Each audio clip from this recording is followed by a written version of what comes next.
From the Leaders Factory comes Leadership Secrets with Dr. Michael Hutton, designed to help you maximize your potential with principles that guarantee proven results.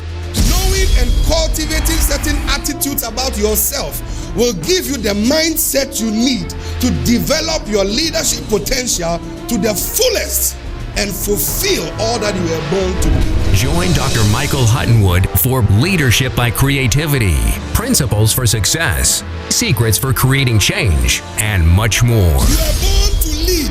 Jesus came to restore you back to leadership. Get back your leadership position. Let the earth know that you were here. Join your host, Dr. Michael Hutton, a man on a mission, and experience a destiny-changing encounter with today's message on Leadership Secrets. Life is not about the mistakes that we make, but the lessons we learn from them. So, in life, don't dwell on the mistakes, dwell on the lessons you learned from it. And everything that happens, we must learn lessons from them. There are two ways in which you learn lessons in life: through mistakes or mentors. Through mistakes or mentors. So life is not about the mistakes that we make, but the lessons that we learn from them.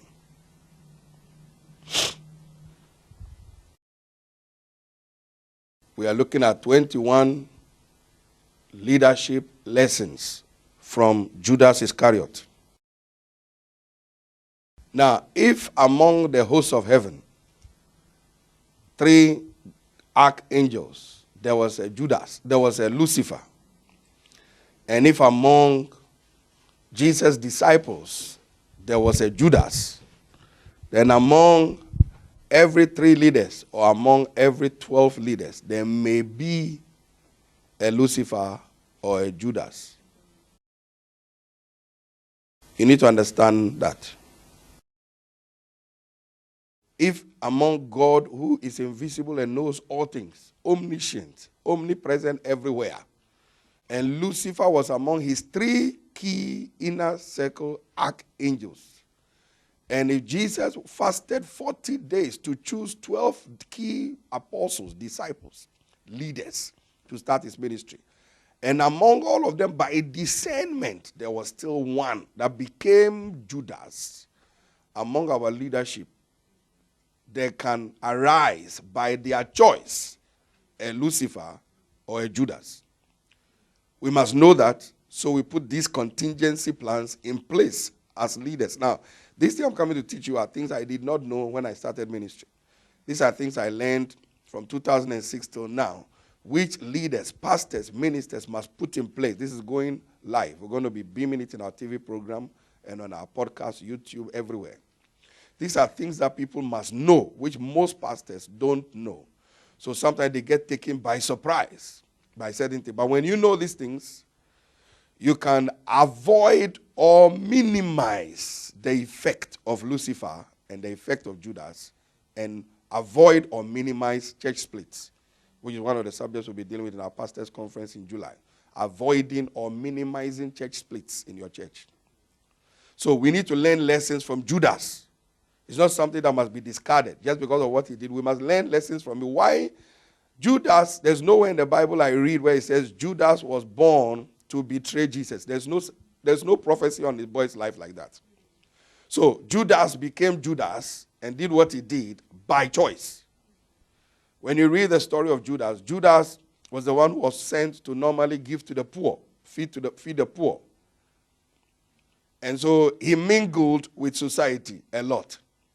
You notice that there were times when the disciples met, Judas was not there.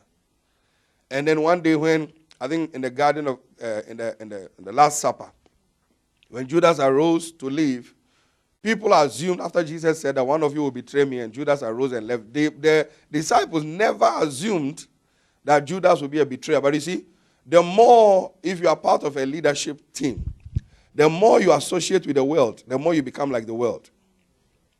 As your pastor succeeds, as your ministry succeeds, there comes a time when you start out very well as a faithful person and as a loyal person. Now, there comes a time when the pastor and the ministry begins to succeed, When the people that are around you sometimes don't have a right heart and are open to contamination from the outside, the more they mingle with the Pharisees and the Sadducees and the scribes and the teachers and the people somewhere along the line, the Bible said they were haters of Jesus' ministry who were looking for an opportunity to destroy and kill Jesus. There's a proverb in Ghana that says that when an animal or something, an insect is going to bite you, it will bite you from inside. So all along, there was a fifth column in the person of Judas. The more he associated with the world, the people may have started by saying, that's your master. Look at the salary he's been paying you. We can pay you a lot more. The first time probably he heard him, I said, no way, I'm a loyal man. I'm a very loyal man. I stick to this man. He got me born again. There's no way I'll be ever, never. Don't even think of it. I bind that statement. Then the more he kept going there comes a time where he said, oh God, this is your salary now. We they talk you now. What's this money that we won't give you? 20 pieces of silver. Oh? How much did they pay you as a resident pastor? Associate. 3 pieces of silver. Look at this. Oh. And he might have said, no, but I will consider. See, it's progressive. People don't become disloyal overnight. People don't become disloyal overnight. I'll teach you one of these days on the stages of disloyalty and the signs of disloyalty. They don't become disloyal overnight. There's a lesson you must learn from Judas as a leader, as a businessman, as a chief executive officer, as a CEO, as a managing director. In your company, this principle applies everywhere. If Jesus had it among his team, even every company, every business will have, look at people who break down people's businesses and people who break down people's churches. They are Judases and Lucifers. They are everywhere. Dathan, Abiram, Korah, Achan, Doeg the Edomite, Alexander the Coppersmith, Demas. They are all in every organization, including church. So leaders, the senior pastors must open and shine their eyes and put contingency plans in place that just in case anybody turns out that way, it never interrupts what is going on in the church. They source them out immediately, put disciplinary measures in place immediately, and then get the thing in order. So you need to position yourself and say, as for me, I will never have a Judas. You are lying. Jesus Christ had Judas. God had Lucifer, who turned out to be Satan. So they are hominglers that they haven't shown their true colors yet. That's why you must be a discerner. So the more he kept going, one day he said, okay. How much will you give me, Oga? And that was it. That was how he was taken. So one of the lessons you learn here is that we need to be very watchful of the people that our leaders mingle with. We need to be watchful of the people that our leaders and our associates mingle with. We need to know those things. So let's now look at the 21 leadership lessons from Judas Iscariot. 21 leadership lessons you must learn from Judas Iscariot, so you can get to your destination with those that are appointed unto you. Number 1, know your 12. Know them. Know your 3 among God and know your 12. The Bible says as soon as iniquity was found in Satan, despite his beauty and all that, the angels kicked Lucifer out of heaven, and he became Satan. Know your 12. Know them. Look at Peter, for example. The man who said, Jesus, I will die with you. I will cut people's ear off. Jesus said, before the cock crows, you will betray. He said, never. I will kill anybody who stands between. Now, he meant well. In his heart, he meant well. That was exactly what he had in mind.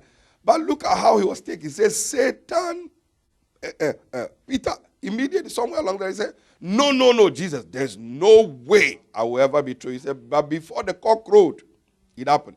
Look at Judas, meant well, sitting at the right-hand side of Jesus. Dip his hand in the same bowl as Jesus ate, yet he was the one who betrayed Jesus. What does the Bible say? And Satan entered Judas.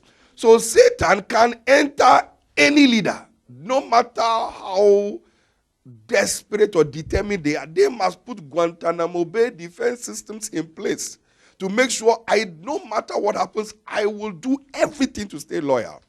I stay close to my pastor. I will not hear negative news about it. I will not entertain. Don't laugh at it. Anybody can become disloyal, can be contaminated. So you are the ones who have to fight it and put things in place to ensure you don't get taken.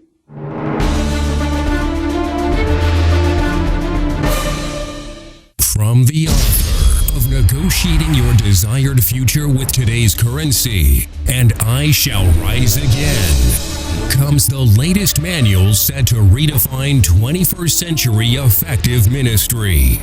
You don't build a ministry on people's gifts and talents. That is not the primary. You don't build a church on the pastor's gift of working of miracles. You build a church on the word. Introducing 4 dynamic manuals that will not only teach and inspire pastors and leaders in ministry, but raise and train members to become fully matured sons and daughters in the kingdom. Dr. Michael Hutton from the Leaders Factory introduces the 101 series, featuring Academy 101, Ministry 101, Leadership 101, and Pastoral Leadership 101. Joining the congregation to become a member or a worshiper is not enough. Learn foundations for Christian living, effective membership, and much more. You must move further to the next C, which is committed. So you have community, crowd, congregation, then you have what? The committed. And then some move on to get into what we call the core, which is the core of leadership. Keys to effective ministry, including principles of leadership. You were born to lead. Jesus came to restore you back to leadership. Training materials from the School of Impactful Pastoral Leadership, and much more. Be fruitful with your gifts. Multiply your gifts. Replenish the earth. Let the earth know that you were here. The 101 series, a must for your library. Order your copy today. Please call, write, or visit our website using the information on your screen.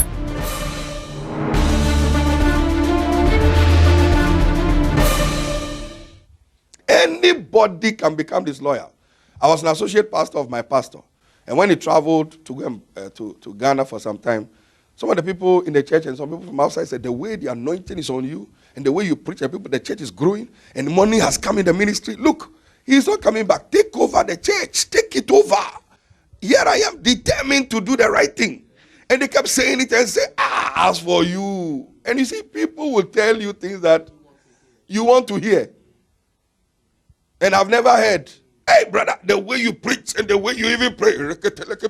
Pastor is so calm when he's praying. You are the one we want. Start your church and we will follow you.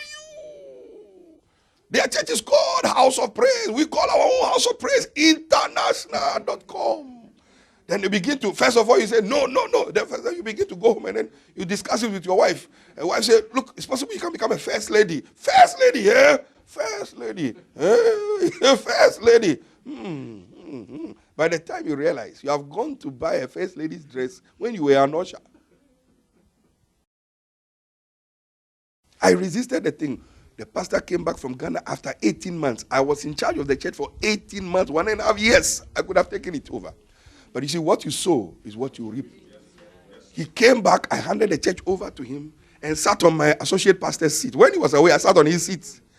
But when he left, when he came back, I went back to my associate pastor's seat and handed the church over decently. Me and the pastor are like this. Even yesterday, I spoke to him. Every month we sow into his life financially. We are like this till now.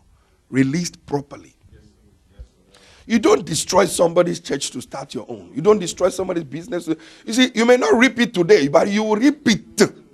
You sow the wind, you reap the whirlwind. So these are things that associates, breakaway pastors, leaders, associates, potential leaders and pastors must be taught, including senior pastors.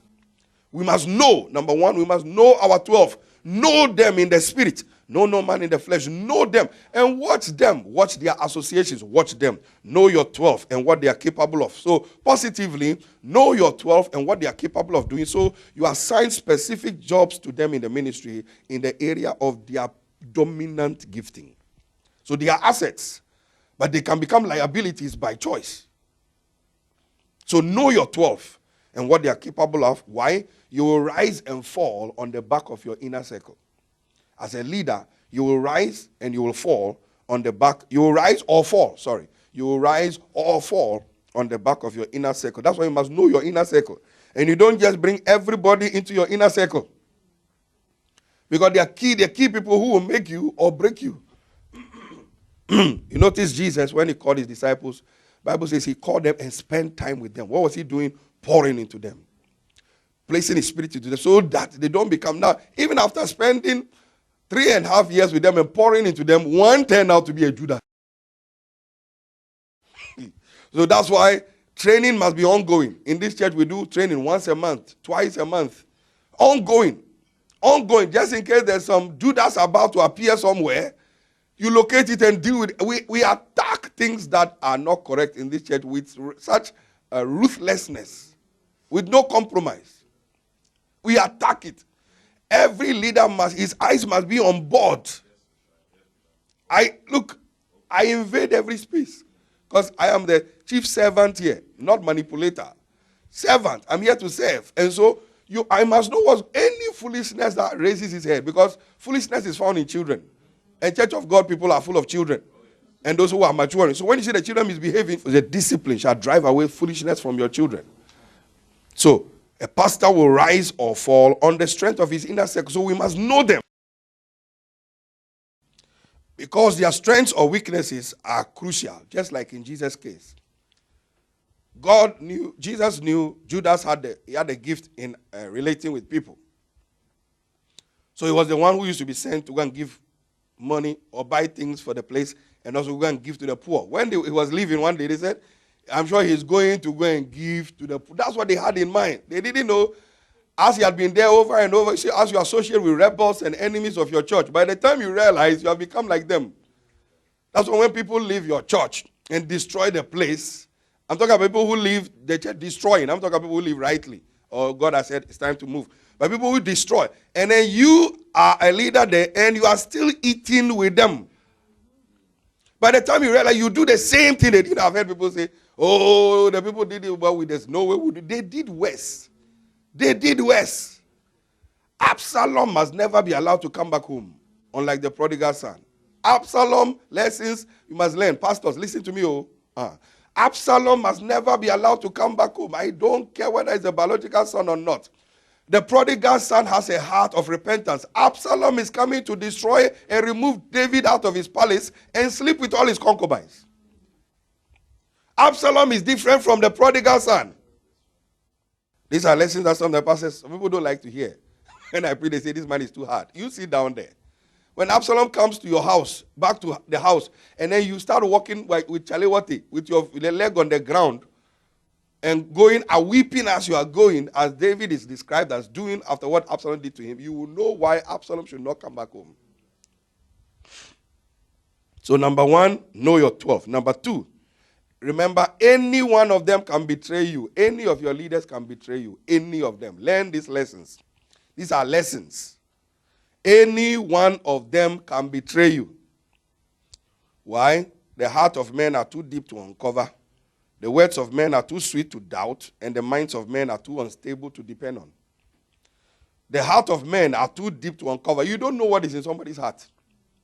The words of men are too sweet. They are sweetening you and telling you, Pastor. That's why I told you, I stopped those things. There's an appreciation. People come and stand. We love you. We talk. Stop it. Stop it. Don't say nothing. Whatever you want to come and bless me with, just bring it. Give it me. I bless you. Go and sit down. Don't say one thing of appreciation. We love you. We appreciate you. What will we do without you? Now, that's not the same way you leave me. The same people who shouted, Hosanna, Hosanna, this Easter, are the same people who say, crucify him. Stop it. Don't say nothing. The words of men are too sweet. People sweet you that you can't even look up Peter.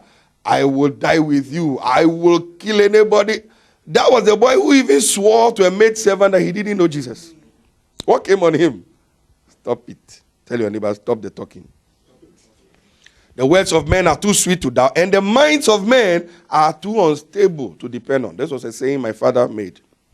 So don't make leagues or covenants with just anyone that may be detrimental to you. In Joshua chapter 9, verse 15, 16, 22, Joshua made a league with some people who said they live nearby.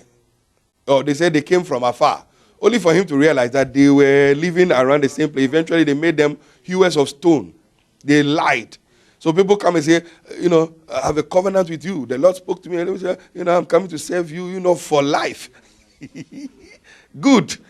Test them well. 1 whole year of testing before you give them anything to do, which is, let them go and win souls. Test them. Where is their heart? Truly. Shout, I hear. Number 3, draw the line. Draw the line. What do we mean? Draw the line between who you are privately and publicly. Don't mix business with pleasure. Don't mix business with pleasure. Draw the line. Number 3, draw the line.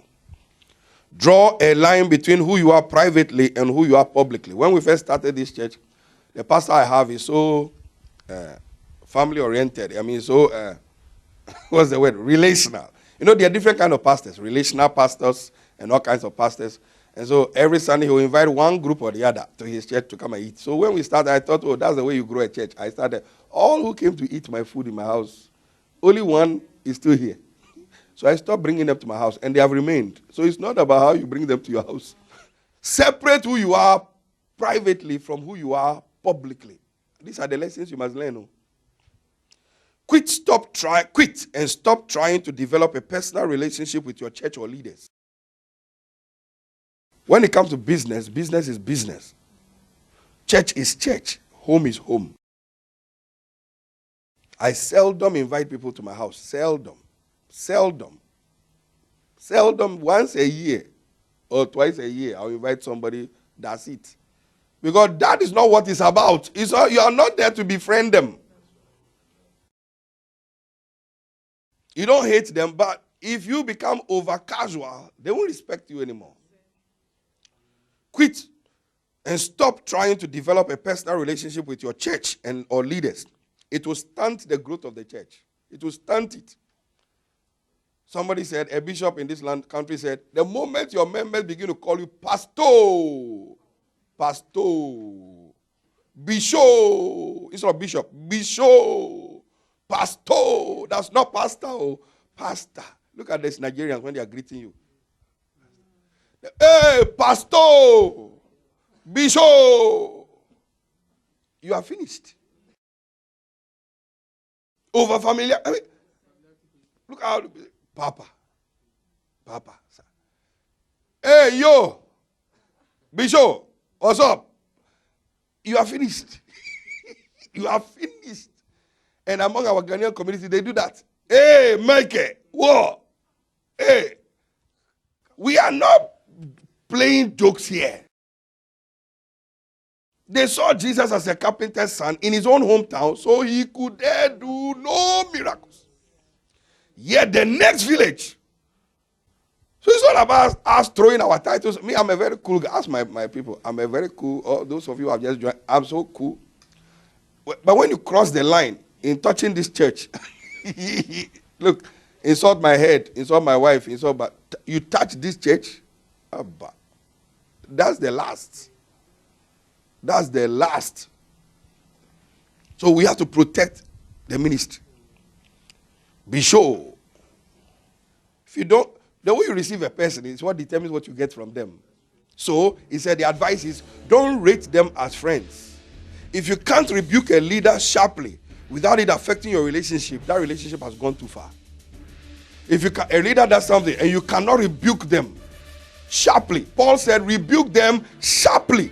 When they do certain things and then, you tell them don't do it privately. You tell them, don't do it in your office. Don't do it. And then one day you rebuke them sharply. Now, if you can't rebuke a leader or a worker in your church sharply, the relationship has gone too far. These are lessons you must learn from Judas.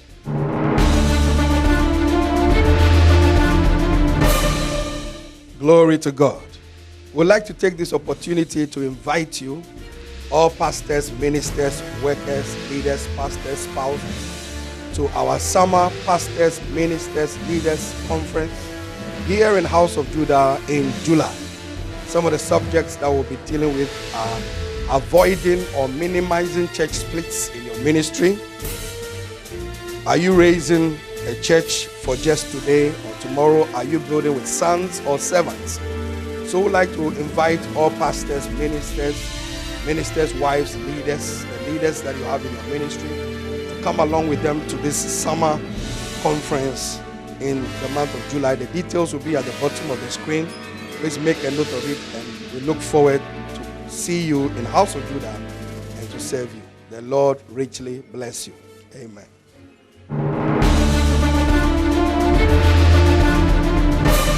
Leadership nuggets, secrets, and capsules.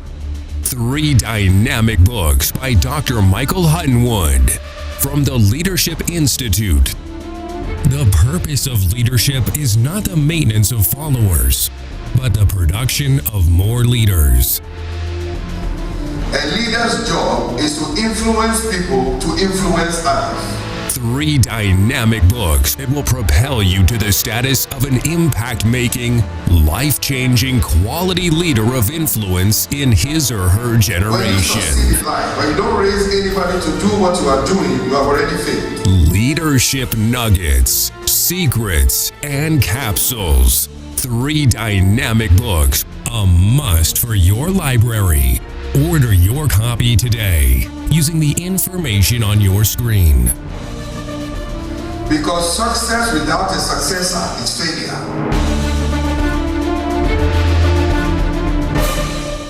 He is a man on a mission with a mandate to raise generational leaders, called to set in order the things that are out of order, and to bring leadership development, human capacity building, and wealth creation to all. Welcome to Maximizing Destiny with Dr. Michael Hutton from the House of Judah, the Leadership Factory, raising generational leaders, impacting the nations. And now, here is Dr. Michael Hutton Join us at House of Judah, the Cathedral of Praise, every Friday from 7:30 p.m. for Power Nights and Sundays from 10:30 a.m. for our celebration service. And your life will never be the same again. At Pomcroy House, 387 London Road, Croydon, CR03PB. Also watch us on KICC TV, on Sky Channel 594 for Leadership Secrets, and Maximizing Your Destiny series on Sky Channel 593 Faith TV every week, Monday through Saturday. Your host, Bishop Michael Hutton. Where God isn't, there is no vision. And where there is no vision, the people perish. And where there are no people, details the are vision shown perishes. on your screen. Please call 0208-689-6010 or visit www.houseofjudah.org.uk for more details.